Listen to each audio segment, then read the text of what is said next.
All right, so get the someone sent us this article all about AI taking over Nepal. I'll be honest, I was picturing like robot yetis roaming around Kathmandu, but it turns out it's way more interesting than that. It's about how AI is already like a part of our everyday life here in Nepal. Yeah, it's funny how we always think of AI as this like super futuristic thing, but it's already affecting how we do things here, like how we shop, how we bank, even what we eat. Okay. I mean, that sounds a bit dramatic, but you know what? You're kind of right. Like those Duraz recommendations, Yeah. how do they know exactly what I want? It's like they're reading my mind. Well, it's not your mom reading your mind, but it is AI. It's looking at what you've looked at before, what you buy, and what other people who like similar stuff are buying too, and then uses all that to try and predict what you might want next. So it's not magic. It's just Yeah. like a really, really smart algorithm. I guess that makes sense. Yeah. Still kind of creepy, though. Yeah, maybe a little, but it really works. And think about it, it's not just online shopping either. Banks are using AI here in Nepal to fight fraud. Oh, yeah, I remember reading about that in the article. But how does that work? I mean, how does AI actually help with fraud? So it's analyzing tons and tons of transactions, like all the time, looking for any patterns that seem a bit fishy. So let's say someone's trying to buy a whole bunch of PUBG UC at like 2 in the morning. Red flag. Exactly. AI can spot that instantly and flag it to the bank, and that can prevent someone from losing a lot of money. So it's like having a security guard who never sleeps, constantly watching every single transaction. Exactly. And this is something that just wouldn't be possible with older methods. It's really changing the way banks and financial institutions work in Nepal. So it's not just about what you buy on Daraz, it's actually helping to solve some serious problems. But what about those targeted ads that seem to follow me everywhere online? Like Bhatani knows I've been looking at those new trekking shoes. Well, that's AI-powered marketing, and it's getting even more advanced these days. So instead of just sending out the same ad to everyone, companies are using AI to understand what you like and what you're interested in, and then they can tailor their ads to be specifically for you. So they show me stuff I might actually buy instead of annoying me with irrelevant ads. I mean, those trekking shoes are pretty sweet. Exactly. And that's just the beginning. We haven't even talked about chatbots yet. They're totally changing the way businesses talk to their customers here in Nepal. Right. The article called them Nepal's new digital workforce. But are businesses actually replacing people with robots? It's not exactly robots taking over jobs. It's more like augmenting the workforce. Okay, augmentation, not replacement. Yeah. Got it. But how are these chatbots actually being used? In so many ways, they can answer common questions, help customers with basic stuff, and even walk people through online purchases. The article even said they're faster than a microconductor yelling, "Diagati sorry." Yeah, I remember that. But are people actually okay with talking to a bot instead of a real person? That's the interesting part. Because these AI chatbots are getting so good, they can actually give you a really good customer service experience. And for businesses in Nepal, they have some really big advantages. Like what? Well, for one thing, they can work 24/7, they never need a break, and they can handle a ton of questions all at the same time. This is really helpful for small businesses or entrepreneurs who might not have the money to hire a whole team of customer service people. So it's like having a whole army of digital employees working all the time. I can see why businesses would be excited about that. And that's just one example. AI is changing how businesses work here in Nepal, from how they do marketing to how they talk to their customers and beyond. Okay, so we've talked about how AI is used in shopping, banking, and even customer service. It's definitely a lot more common than I thought. But how does all of this actually work? I mean, it seems like magic sometimes. Well, it's not magic, although the technology behind it can be pretty complicated. But basically, AI is all about using these things called algorithms to look at information, find patterns, and then make predictions. Okay, algorithms, data patterns. I think I'm starting to get it. But can you tell me more about the specific types of AI being used in Nepal? That's a great question. One important difference to understand is the difference between rule-based chatbots and AI-powered chatbots. Okay, rule-based versus AI-powered. What's the difference? So rule-based chatbots are kind of like a set of instructions. They can only answer certain questions and can't really go off script. So it's like a digital FAQ page. Exactly. AI-powered chatbots are a lot smarter. They use machine learning to actually understand human language and can change their responses depending on what you're saying. So they're actually learning and getting better over time. That's really impressive. It is, and it opens up a lot of possibilities for how businesses can talk to their customers. Imagine a chatbot that understands what you need, recommends things just for you, and even learns how you like to communicate to give you a really personalized experience. Wow, that sounds like the future of customer service. Yeah, it could be.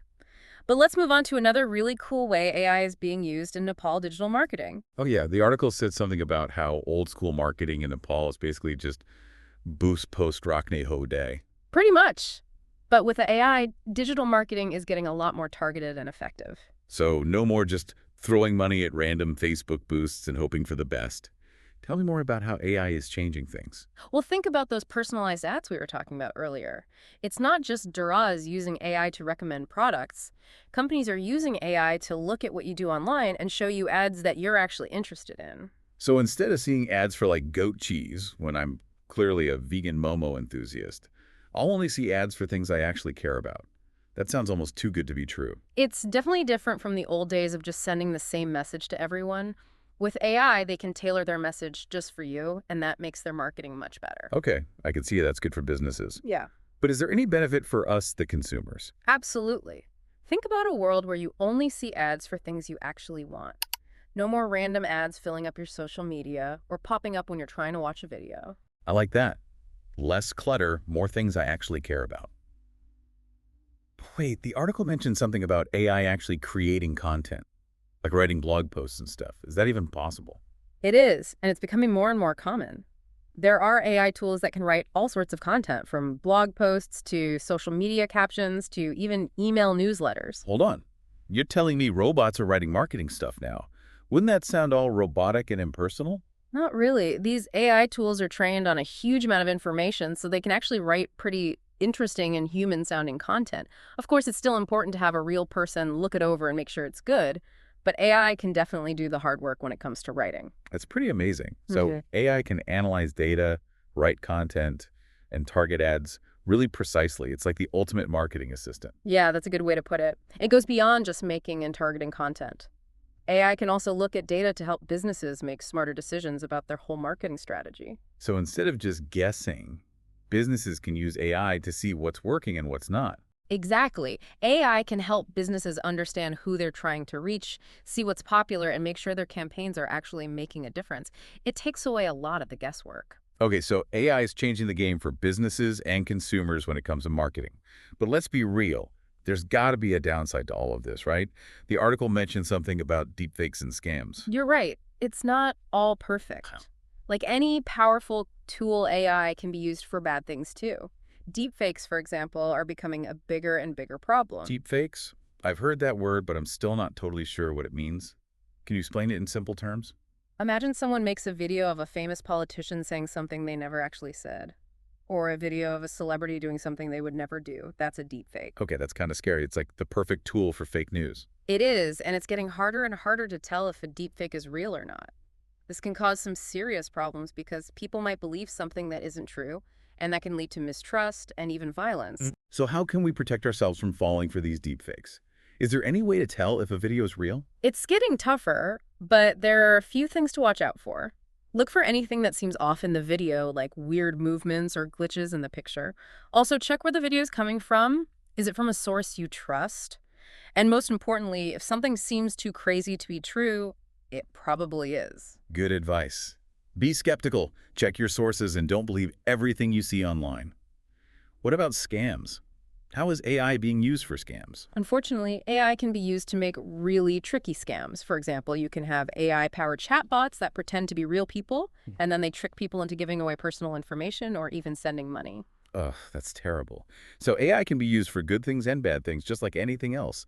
It all depends on how people use it. Exactly. And as AI gets more powerful and easier to use, it's really important that we talk about the risks and ethical issues involved. That's a good point. We need to be aware of the potential downsides of AI and figure out how to prevent those things from happening. But let's not focus on the negative. The article also talked about some exciting possibilities for the future of AI in Nepal. Definitely. There were some really cool things on the horizon that could change a lot of things for the better in Nepal. Like, give me some examples. Okay, imagine having a Nepali-speaking AI assistant that can help you book appointments, answer your questions, and even control the devices in your home. Or think about AI-powered transportation systems that make traffic flow better and reduce all the congestion in Kathmandu. Now, that would be amazing. Traffic in Kathmandu is legendary. It is, and AI could help to fix some of that. And then there's healthcare. AI could be used to create systems that warn us about diseases early, create personalized treatment plans, and even help doctors during surgeries. Wow. It sounds like AI could really make life better for people in Nepal. It definitely has the potential. But just like with any new technology, we need to be careful and think about the ethical implications. We need to make sure that AI is developed and used in a way that benefits everyone, not just a few people. That's a really important point. We can't get so excited about what AI can do that we forget about the potential risks. We need to have those tough conversations and make sure we're using this technology the right way. Totally agree. And that brings us to another important point. We need to educate people about AI. Right. We can't just blindly accept AI without understanding how it works and what it means for us. Exactly. We need to teach people about the good things and the bad things about AI so that they can make informed decisions about how it's used in their lives. That means understanding how AI is already being used in everyday things and also talking about the ethical questions that come with it. Yeah, so it's not just about understanding how it works, it's also about the bigger picture. Right, like how it affects society as a whole. Exactly. We need to be thinking about the impact AI could have on jobs, the economy, even our culture. That's a lot to consider. It is, but it's important that we start talking about these things now before AI becomes so ingrained in our lives that it's hard to change course. I'm starting to realize that this whole deep dive into AI in Nepal has been less about robots taking over and more about understanding how this technology is already shaping our lives in ways we might not even realize. And that's really the key takeaway. AI isn't some far-off thing. It's here now, and it's already affecting us in ways we might not even be aware of. Yeah, from those personalized shopping recommendations to how banks are fighting fraud to even the ads we see online. AI is definitely part of the fabric of Nepali society. And as AI keeps getting more advanced, we can expect to see even bigger changes in areas like healthcare, transportation, education, you name it. It's kind of exciting and a little bit scary all at the same time. I get that. But knowledge is power. The more we understand about AI, the better we'll be able to use it for good and avoid the potential problems. So what's the main thing our listener who sent in this article should take away from all of this?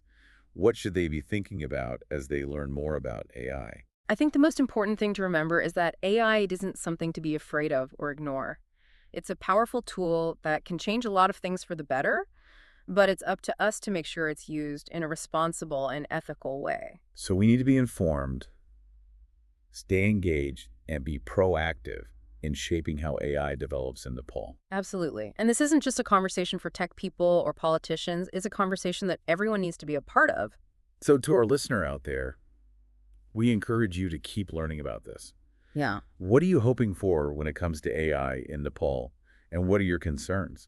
How do you think this technology is going to affect your life in the future? Because in the end, the future of AI is something we'll all be creating together, so we need to be teaching people about AI. And we're not just talking about the technical stuff. Right. It's about the bigger picture, how AI affects society. Exactly, like what it means for jobs, the economy, even our culture here. It is, and we need to start having these conversations now. Before it's too late. Yeah, before AI becomes so embedded in our lives that it's really hard to change direction. This deep dive into AI in Nepal, it's been fascinating. At first I was worried about like robots taking over, but it's really been about understanding how this tech is already changing things for us here and now. And that's the thing about AI. It's not some futuristic fantasy. It's here, and it's affecting us whether we realize it or not. I mean, think about it. Personalized shopping recommendations, fraud detection, even the ads we see online AI is already woven into life here.